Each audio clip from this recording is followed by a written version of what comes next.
अस्सलामुअलैकुम फ्रेंड्स, उम्मीद करता हूं कि आप सब खैरियत से होंगे। आज हम बिटकॉइन का ट्रेड सेटअप देखेंगे और साथ हम एक्सचेंज रिज़र्व के बारे में बात करेंगे कि आया कि एक्सचेंज के पास अभी कितना बिटकॉइन पड़ा हुआ है या फिर उसके मुतबादिल कोल्ड वॉलेट में कितना चला गया। ठीक है, मिसाल के तौर पर मेटामास्क या ट्रस्ट वॉलेट है या सो ऑन, जितनी भी डिसेंट्रलाइज वेब वॉलेट हैं उधर कैपिटल कितना पड़ा हुआ है। क्योंकि आपको पता है जितने भी बड़े बड़े इंस्टीट्यूट हैं, मेजर वेल्स हैं, तो वो अपना कैपिटल कोल्ड वॉलेट में सिक्योर करती हैं। तो अगर कैपिटल उधर पड़ा होता है, एक्सचेंज के ऊपर नहीं आता, तो इट्स मीन कि अभी उन्होंने होल्ड किया हुआ है। और अगर एक्सचेंज रिजर्व बढ़ना शुरू हो जाते हैं तो इसका सिंपल मतलब है कि फिर आया कि हमें सेलिंग प्रेशर देखने को मिल सकता है। क्योंकि एक्सचेंज के ऊपर पैसा तभी आता है जब वो बिकना होता है। बीटीसी, आर्ट्स कॉइन, कोई भी ऐसा कॉइन है वो एक्सचेंज के ऊपर तभी आता है जब उसने सेल होना होता है। एक्सचेंज स्टोर करने के लिए कह लो कि एक वैलिड या अथेंटिकेट नहीं मानी जाती। इसी तरह हम लिक्विडेशंस की बात करेंगे कि आया कि नेक्स्ट लिक्विडिटी कहाँ है, बिटकॉइन के रिट्रेस करने के चांस कहाँ हैं। और जैसे कि कल आपको पता है, हमने देखा सीपीआई की जो रिपोर्ट है वो नेगेटिव आई है। जो डाटा है सीपीआई का, कंज्यूमर प्राइस इंडेक्स अमेरिका का, वो हमें नेगेटिव देखने को मिला। और जो यूएस अनएम्प्लॉयमेंट क्लेम्स है वो एक पॉजिटिव न्यूज़ थी। और ये जो न्यूज़ है ये बैड है, मीन्स के क्रिप्टो इंडस्ट्रीज़ के लिए और स्टॉक मार्केट के लिए ये इतनी अच्छी नहीं मानी जाती। और आज फ्राइडे है, अक्टूबर 11 है। आज भी यूएस कोर पीपीआई का डाटा है, US PPI M over M और यूएस कोर पीपीआई। फिर इसी तरह यूएस प्रीलिम कंज्यूमर सेंटिमेंट का डाटा है।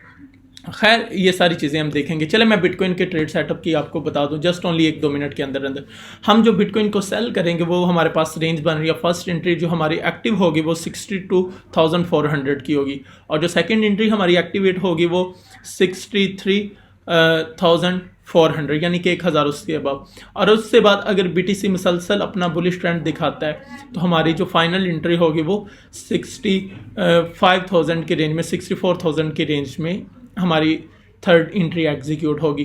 खैर, अगर बीटीसी का स्टाइल या इसका मैकेनिज़्म, इसका एटीट्यूड बदलता रहा तो हम अपनी पोजीशन को, जो हमारी फर्स्ट एंट्री होगी, उसको एज ए स्कैल्प के तौर पर लेंगे और उससे प्रॉफिट बुक करके एग्जिट कर लेंगे।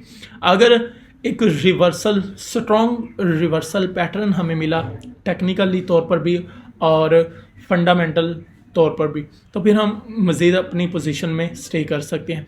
लेकिन ये सारी चीज़ें दारोमदार करती हैं कि मार्केट अपना मैकेनिज़्म, अपना बिहेवियर किस तरह का रखती है, और जो न्यूज़ आती हैं इंस्टीट्यूट की तरफ से, तो उनको हमने फॉलो करना होता है। ठीक है, तो इस बना पर हम सेल करेंगे।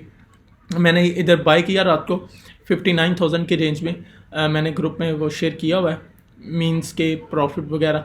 तो अभी मैं इससे एग्ज़िट कर चुका हूँ, तो वो आप देख लेना। दूसरी चीज़ है, आप बिंगएक्स का अकाउंट हमारे रेफरल लिंक से ज्वाइन करें। और सिंपली आपने करना क्या है, ज्वाइन करने के बाद आपने $1 से या इससे 100 जितना भी आपके पास कैपिटल हो, $10 हो, $1000 हो, उससे ट्रेड करें और मुझे व्हाट्सएप के ऊपर स्क्रीनशॉट आपने सेंड कर देना। मैं क्या करूँगा, मैं आपको प्रीमियम ग्रुप में ऐड कर दूंगा जहां पर आप मेरे ट्रेड सेटअप को, मेरी लर्निंग को अप्रोच कर सकते हैं। जो मैंने ट्रेड लगानी होती है वो मैं उधर आपको इन्फॉर्म कर दूंगा, वो भी आप उसको यूज़ कर सकते हो। और हाँ, अगर आप ट्रेड को मैनेज कर सकते हो वेल एंड गुड, वरना आप मुझसे एज ए मशवरे के तौर पर भी पूछ सकते हैं। दूसरी बात, हम लिक्विडेशंस की बात करते हैं।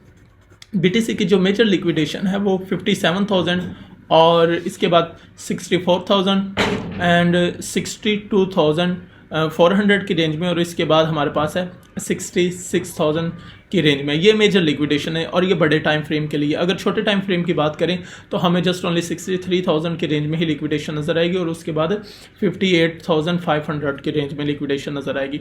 तो इस चीज़ को भी आपने मद्देनज़र रखना है। इसी तरह अगर वेल्स के ऑर्डर देखे जाएँ तो जो सेलिंग प्रेशर ऑर्डर वो हमारे पास अभी जो इधर प्लेस हुआ है वो ऑलमोस्ट 65,000 की रेंज बन रहा है मेजर। उसके बाद हाई सेलिंग प्रेशर 64,400।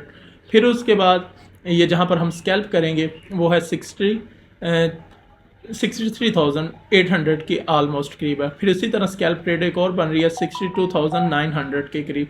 तो ये सारे के सारे हमारे पास लिक्विडेशन जोन है जहाँ पर बड़े बड़े वेल्स के ऑर्डर लगे। अगर आप लिक्विडेशंस को अच्छी तरह जज करते हैं, जानते हैं, तो फिर ये आपको वेल्स ऑर्डर सिमिलरिटी उनकी तरह की ही मिलेगी आपको। ओके, ये उनके साथ ज़्यादा मुशाहबत रखते हैं, क्योंकि वेल्स के ऑर्डर उधर ही होते हैं जहाँ पर लिक्विडेशंस पड़ी होती है। फिर इसी के बाद एक्सचेंज रिज़र्व की बात करते हैं।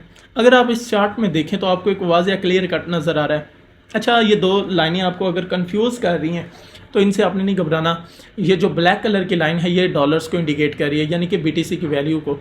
और ये लेफ्ट हैंड साइड में देखें तो आपको ये वॉल्यूम नज़र आ रहा है, और राइट हैंड साइड पे देखो तो आपको प्राइस नज़र आ रही है। तो ब्लैक कलर BTC की, और जो ब्लू लाइन है ये एक्सचेंज रिज़र्व को रिप्रेजेंट कर रही है कि आया कि एक्सचेंज के पास कितना बिटकॉइन पड़ा हुआ है। तो इस पॉइंट को अगर आप देखें तो इस जोन से जहाँ पर ये क्रॉस ओवर हो रहा है हमें एक्सचेंज रिज़र्व डेड होते हुए नज़र आए हैं, यानी कि नीचे की तरफ गिरते हुए नज़र आए हैं। इसी पॉइंट से BTC को देखें तो वो उसने एक हाई पंप लिया और उसके बाद कंसोलिडेट कर रहा है, कभी पंप कर रहा है कभी डंप, ठीक है। कभी सेलिंग प्रेशर हमें देखने को मिल रहा है, कभी बाइंग प्रेशर देखने को मिल रहा है, कभी होल्ड कर रहे हैं जो बड़े बड़े इंस्टीट्यूट और अदारे, और कभी वो मार्केट में सेल कर रहे हैं एज ए मैनिपुलेशंस के तौर पर। लेकिन एक इस जोन से लेकर इतना जोन अगर आप देखो तो ये हमें कंसोलिडेशन फेज नज़र आ रहा है, ठीक है। एक अप साइड की रेंज और एक डाउन साइड की रेंज। और दूसरी चीज़, इसी जोन में हमें एक्सचेंज रिजर्व बिल्कुल डेड हो चुके हैं। तो अप्रोक्सीमेटली एक्सचेंज के पास $2.5 मिलियन है। ऑल एक्सचेंजेस की बात की जाए BTC जो है वो 2.5 मिलियन है, तो ये बिल्कुल नॉर्मल है। अगर इस पीक पॉइंट के ऊपर देखें तो $3.3 मिलियन की रेंज में था BTC, अब यहाँ पर बिल्कुल डेड हो चुके। अगर एक्सचेंज रिजर्व बढ़ना शुरू हो जाते हैं तो इसका क्या मतलब है, एक्सचेंज के ऊपर पैसा आ रहा है और बिटकॉइन फिर क्या करेगा, वो डंप करना शुरू कर देगा। अगर एक्सचेंज रिजर्व कम होना मज़ीद शुरू हो जाते हैं तो इसका क्या मतलब, सिंपली कि पैसा जो है वो ट्रस्ट वॉलेट, मेटामास्क या डिसेंट्रलाइज्ड वॉलेट में चला गया है होल्ड करने के लिए। तो फिर ज़ाहिर बात है BTC हमें मज़ीद अच्छी हाइप क्रिएट करता हुआ नज़र आएगा। तो ये एक एक्सचेंज रिजर्व का कंसेप्ट है कि जब भी एक्सचेंज के ऊपर पैसा आता है तो इट्स मीन कि उसने सेल होना होता है। तो इंशाल्लाह मिलते हैं नेक्स्ट वीडियो में।